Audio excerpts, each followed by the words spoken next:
Ce matin, en me levant, j'ai reçu une notification, un DM d'une abonnée qui m'a fait extrêmement plaisir. Elle me disait que j'avais glow up, que j'avais évolué. Ça m'a touchée que ça se voit et que les gens le ressentent. Et je me suis dit, pourquoi ne pas avoir une conversation entre femmes? On se donnerait des conseils sur comment on peut évoluer. Il n'y a pas de secret pour glow up. Le matin, c'est on boit de l'eau avec du citron, on fait de la méditation et surtout on se lève à 5 h du matin pour une morning routine. Non, là, vous, c'est pas vrai. Avant de commencer, n'oubliez pas de vous abonner, de liker, de commenter. Parce que si vous êtes tombé sur cette vidéo, c'est qu'il n'y a pas de hasard. Déjà, j'ai dit merde. J'ai dit merde à tout le monde. J'ai dit merde à la vie des gens. J'ai dit merde aux attentes des gens. Merde à toutes les injonctions. Vraiment, j'ai dit merde. Ma vie, elle m'appartient. Je sais ce par quoi je suis passée. Je sais ce dont je suis capable. Je dis merde. Et vous aussi dites merde aux gens. À un moment donné, c'est ma vie. J'ai 33 ans, je sais ce qui est bon pour moi. Je me suis remémoré toutes les fois où j'ai fait quelque chose dont j'étais fière. Les galères que j'ai surmontées, et je me suis dit, mais écoute, si tu es capable de le faire une fois, tu peux surmonter pire que ça. Je me suis même dit, merde à moi, arrête avec tes croyances limitantes, arrête de t'empêcher de vivre, tu t'empoisonnes la vie. Des fois, il faut dire juste merde. Deuxième chose, c'est que je me suis accordé beaucoup plus de temps pour moi. Tu sais, en tant que mère, en tant que femme, en tant qu'épouse, même en tant que femme, tout simplement, on aura tendance à prioriser les autres. Parce qu'on a été élevé comme ça. Pour être une bonne femme, une bonne personne, il faut prendre soin de son mari, de ses enfants, dire oui à papa, dire oui à maman. Mais on ne pense pas à soi. Je m'octroie au moins un jour par mois où je ne suis ni la mère de quelqu'un, ni l'épouse de quelqu'un, ni la coach de quelqu'un, ni la créatrice de contenu de personne. Une fois par mois. Parce que j'en ai besoin. J'en ai besoin. Je crois qu'on ne réalise pas qu'une femme reposée en bonne santé, c'est une famille heureuse, c'est des enfants heureux, c'est un mari heureux, c'est un foyer heureux. Prenez du temps pour vous. Je fais une chose que je faisais même pas quand j'étais célibataire, c'est voyager toute seule. Je voyage solo. Donc sur les 52, 53 semaines annuelles, si je prends une semaine par an, ça va. Pareil, le monde ne va pas s'effondrer. Une semaine sur 52, ça fait 2% par an. Vu que les salariés, ils ont 5 semaines de congés payés. Moi, je pense qu'une semaine pour me reposer, c'est pas mal. Je les mérite. Et vous les méritez aussi. Et je vais pas culpabiliser parce que je prends soin de moi. Le reste du temps, je suis dédiée aux autres, à mes clients en coaching, à mes enfants, à mon mari, à mon papa, tout ça. Mais une semaine par an, je suis librase. Je prends soin de moi parce que j'ai besoin de me retrouver avec moi-même. Parce qu'en fait, j'ai peur de me perdre. J'ai peur de me perdre, d'avoir des regrets. Je prends le temps de réfléchir, je me repose l'esprit. J'ai pas la charge mentale ni les responsabilités pendant une semaine et je fais le point avec moi-même. Et ça fait du bien. Ça fait du bien. C'est grâce à ça que j'ai eu l'idée de faire des girl trips parce que je trouve que le voyage associé à du coaching, c'est hyper puissant. Pas par mon image, ça fait 1 an que j'ai arrêté les filtres sur Instagram. J'étais incapable de poster la moindre photo, la moindre vidéo de moi sans filtre. Franchement, qu'on mette des filtres, c'est pas grave. Mais moi, j'étais arrivée à un point où je ne pouvais pas me regarder s'il n'y avait pas de filtre. Et ça, pour moi, c'était un grand problème. Donc, j'ai décidé de me réapproprier mon visage, de me réapproprier ma beauté. Je suis imparfaite et je suis totalement OK avec ça. J'ai pas besoin d'avoir le nez fin, la bouche pulpeuse, d'avoir des grands yeux, d'avoir la peau machin. Je suis très bien comme je suis. Donc les filles, mettez des filtres si vous voulez, mais parce que vous en avez envie, parce que ça vous fait délirer, parce que c'est ponctuel. Franchement, c'est un poison. Moi, depuis que j'ai arrêté ça, ça va beaucoup mieux. On dirait que je parle de la cigarette, mais c'est ça en fait, c'était une addiction. Autre point, j'ai travaillé sur mes complexes. Je me suis mise devant le miroir, je me suis regardée. Mes défauts, je me suis dit, ok, c'est où je les accepte, où je travaille dessus. Tu sais, le matin, devant le miroir, tu vas chercher ce qui va pas. Regarde ce nez, regarde mes cernes, regarde mon ventre, machin. Et en plus, on est persuadé que les gens ne voient que ça en nous. Et maintenant, tous les matins, je me regarde dans le miroir, je me dis que je suis belle, que je suis jolie, que je suis intelligente, que j'ai de la valeur. Alors, au début, c'est hyper bizarre parce que tu parles tout seul dans ton miroir. Mais à force, ça devient une habitude. En fait, tout s'apprend, tout se réapprend. Donc vous aussi, mesdames, rééduquez votre œil à chercher ce qui va bien chez vous.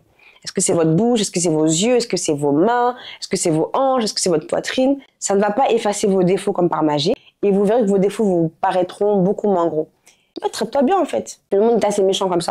Et les jours où je n'arrive pas à me complimenter, parce que je vous l'ai dit, il y a des jours où tu n'auras pas envie, au moins au moins, je me rabaisse pas. Parce que ce que tu dis, ça a un impact sur ton cerveau et sur ta confiance en toi. Donc maintenant, non, on ne se critique plus. Oh, je suis bête, oh, je suis grosse, oh, je suis machin, oh, je suis moche, oh, mon nez. Non. À mon image, je prends plus soin de ma peau. Une fois par saison, je me fais un bon gros soin, un bon gros peeling. Je prends soin de moi, je prends soin de mon enveloppe. Et si t'as pas les moyens financiers d'aller là-bas, tu te fais des gommages maison, tu te fais des masques. Juste prends soin de toi. Je prends toujours soin de moi à un niveau le plus basique, mais tous les jours minimum, je m'habille correctement, je mets du parfum. J'ai pris des cours d'automaquillage avec Nessie. Peut-être que je ferai une vidéo YouTube avec elle. Et du coup, maintenant, je sais comment me maquiller avec ma teinte, qu'est-ce qui me va au visage, comment... Tu vois, juste le fait d'être bien habillée, d'être bien maquillée, etc. Moi, ça me donne vraiment plus confiance en moi. Donc voilà, ce qui est du physique. Cette année, j'ai décidé de demander pardon aux gens avec qui il y a un malentendu, que j'ai blessé, avec qui j'étais injuste. Parce que parfois, on se rend pas compte. Hein. Et j'ai envoyé des fleurs. J'ai envoyé 2-3 bouquets de fleurs pour demander pardon. Parfois, c'était juste des malentendus, des quiproquos, on m'a dit que tu m'as dit. Et je trouvais ça dommage de briser des relations à cause de ça. Donc, quand j'estimais avoir été en tort, j'ai demandé pardon. Et c'est pas agréable pour l'ego, mais c'est tellement nécessaire. Il y a des gens qui m'ont envoyé bouler. Il y a des gens qui m'ont répondu. D'autres qui étaient agréablement surpris. D'autres qui m'ont laissé en vue. Le but, c'est pas d'influencer leur réaction. Le but, c'était de faire une démarche sincère pour vraiment remettre les compteurs à zéro. C'était pas facile pour l'ego, mais en tout cas, maintenant, je suis en paix. A contrario, il y a des personnes aussi que j'ai dû bloquer pour mon bien-être. Tu sais, les gens avec qui tu sens... avec qui tu n'es plus en phase en termes de valeurs, qui t'ont fait du mal, tu en as marre de tout laisser passer. Tu dis, mais en fait, il faut que je me respecte, il faut que je mette des limites. Cette personne-là, elle a dépassé mes limites, elle n'a pas respecté mes limites. Je ne lui souhaite aucun mal, juste d'être loin de moi. La qualité de l'entourage, c'est vraiment quelque chose d'essentiel. J'ai la chance d'être amie avec les mêmes personnes depuis le collège. Ça bouge pas. Mais j'ai aucun problème à bloquer maintenant. Vraiment, mais littéralement, je prends mon téléphone et je bloque. Bloque Facebook, bloque WhatsApp, bloque téléphone, bloque Instagram, bloque. Et j'ai pas de remords. Parce qu'en fait, je t'explique ce pourquoi. Pas je t'en veux, mais ce qui m'a blessée chez toi, parce qu'en fait, je m'en fous. Maintenant, puis ça, c'est notre truc aussi maintenant. Être vulnérable, ça me dérange plus. Ça m'a blessée. Je ne suis plus en mesure de te côtoyer. Bonne route. Après, elle en fait ce qu'elle veut de ces informations-là. Mais pour moi, c'est important aussi de remettre à plat mes relations. J'ai aussi appris à communiquer, à mettre des mots sur mes mots, à dire ce que je ressentais, sans avoir peur du conflit. Du coup, moi, j'estime que si quelque chose ne va pas, je dois te le dire. Surtout si notre relation, elle compte pour moi. Il y a des gens, quand ils ne savent pas communiquer, quand on leur dit quelque chose de négatif, ils vont le voir comme une agression. Je ne peux pas être responsable de ça. Je fais de mon mieux pour communiquer, pour te dire ce que je ressens. 1 fois, 2 fois, 3 fois, puis après, j'arrête. Parce qu'on n'est pas là pour éduquer les gens, tu vois. Tu sais, on a 30 ans, on a plus de 30 ans. Donc, à un moment donné... Et surtout, j'ai appris à dire non. Alors, je sais dire non aux gens, j'ai aucun problème avec ça. Mais c'est plus avec mon papa, avec mon mari, avec les gens avec qui j'ai une attache émotionnelle. Pour dire non, maintenant, j'ai appris. J'ai appris à poser des limites, à poser un cadre. Quand c'est oui, c'est oui. Quand c'est non, c'est non. Mais ça a mis du temps à se mettre en place. Mais depuis que j'ai appris à dire non aux gens, qu'est-ce que ça va mieux dans ma tête. Je ne me mettrai plus en péril pour faire plaisir aux autres. Et surtout que ces personnes-là, si elles t'aiment vraiment, elles n'accepteront pas de te voir souffrir pour qu'elles aillent bien. C'est pas compatible. C'est pas compatible. Donc papa, je t'aime, mais maintenant, quand j'ai pas d'argent, j'ai pas d'argent. Et la dernière partie, c'est que j'ai appris de nouvelles choses. Je me suis formée. Par exemple, je pense que vous avez dû l'entendre parfois dans la vidéo, j'ai un débit tellement rapide. Du coup, j'ai pris des cours d'oratoire pour améliorer ma diction. J'ai 33 ans, mais j'ai encore une marge énorme d'apprentissage. Et il y a 0 orgueil à avoir dessus, mesdames. Il n'y a pas d'âge pour apprendre les choses. Ça, c'est vraiment quelque chose de stupide et qui nous empêche d'avancer. Apprenez de nouvelles choses, apprenez de nouvelles compétences. Et puis, ça donne surtout confiance en soi. Et puis, tu rencontres de nouvelles personnes. Tu t'ouvres, en fait, sur le monde. Vraiment, une autre chose, alors ça, je l'ai pas appris cette année, mais je le mets toujours en pratique depuis que je suis au collège. Je pars du principe que quand je fais quelque chose, je vais réussir. Et je sais que pour beaucoup, c'est de l'arrogance. Alors que pas du tout. L'arrogance, c'est penser que je suis meilleure que les autres, que les autres ne valent rien et que moi, je suis au-dessus des autres. La confiance en soi, c'est avoir conscience de ses capacités et de savoir les mobiliser. Donc, tu vas prendre un cahier et un stylo et tu vas noter toutes les choses dont tu es fière. J'ai eu mon permis, j'ai réussi à élever toute seule des enfants, j'ai eu mon master à 30 ans. Enfin, dites-moi en commentaire quel est le plus grand accomplissement de votre vie et vraiment se poser dessus. Il y a des échecs dans la vie. Et encore ça, c'est encore une autre vidéo, encore un autre débat. Le moment où, voilà, où on n'a pas pu aller au bout de nos objectifs. Il n'y a pas que ça. Il y a aussi des moments où on a excellé. Et je peux vous dire qu'avec du recul, il y a plus de moments où vous avez réussi que de moments où vous avez échoué. Mais on est tellement habitué à se focaliser sur les moments où on a échoué qu'on occulte totalement, qu'on minimise les moments où on a réussi. Non, vous avez des réussites. Pour vous, elles sont rien parce que pour vous, c'est acquis. Mais n'importe qui, ce que vous faites, c'est incroyable. Ne minimisez pas vos victoires et encore une fois, appuyez-vous dessus. Ce n'est pas un manque d'humilité que de reconnaître ses victoires. On n'a pas à avoir honte de ça. La deuxième chose que je me dis sur cette terre, c'est que rien n'est trop grand pour moi. Et pour toi non plus. Rien n'est trop grand pour moi. Que si un humain l'a fait, c'est-à-dire que c'est faisable. Point, très point. Rien n'est trop grand pour toi. Les autres ne sont pas plus intelligents que toi. Les autres ne sont pas plus compétents que toi. Les autres n'ont pas plus de chance que toi. Ils ont juste plus confiance en eux que toi. Donc, ils sont plus enclins à prendre des risques et plus enclins à passer à l'action.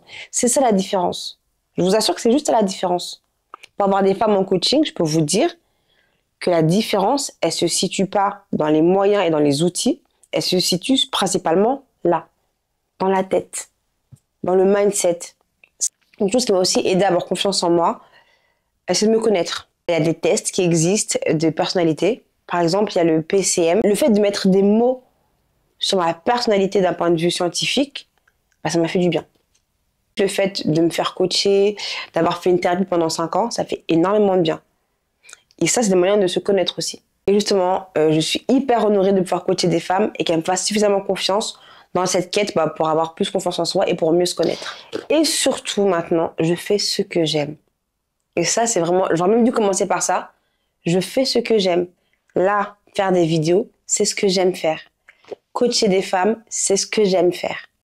Je me suis créé un monde où je ne travaille pas.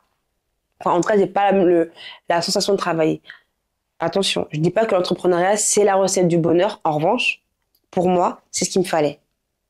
Un travail où je suis utile, où je suis avec des femmes, où vraiment je peux prôner l'empowerment au féminin, où je peux mettre à contribution mes connaissances acquises à HEC, en tant qu'infirmière, en tant que femme de 30 ans, en tant que mère de famille. C'est ça que j'aime. T'es pas obligé de souffrir pour gagner ta vie. Et ça, c'est quelque chose que j'ai appris et je suis libérée. Moi, là, j'ai trouvé mon équilibre parce que je me suis écoutée. Je fais ce que j'aime. Je me suis affranchie du regard des gens. Je me suis affranchie des attentes des gens. J'espère que cette vidéo elle vous aura inspiré, vous aura donné 2-3 idées pour pouvoir aller mieux, aller bien dans votre vie. N'hésitez pas à me suivre sur Instagram, sur TikTok, sur YouTube, abonnez-vous. Je vous ai mis en barre d'infos un document qui vous permettra de faire le bilan de votre vie, poser les bonnes questions, savoir vraiment qu'est-ce que je veux, qu'est-ce que je ne plus dans ma vie. C'est vraiment essentiel d'être honnête vis-à-vis de soi et de se poser les vraies questions. Dans ma liste, souvenez-vous que pour avoir un changement durable, ça se fait sur la durée. Et surtout, ne soyez pas trop dur avec vous-même. Les choses prennent du temps. Les choses prennent du temps. Là, il m'a fallu 1 an pour changer de vie. Je pense que vous savez ce que vous devez faire. Vous n'avez juste pas encore eu le déclic de passer à l'action. Mais ça tombe bien parce que je suis là pour ça.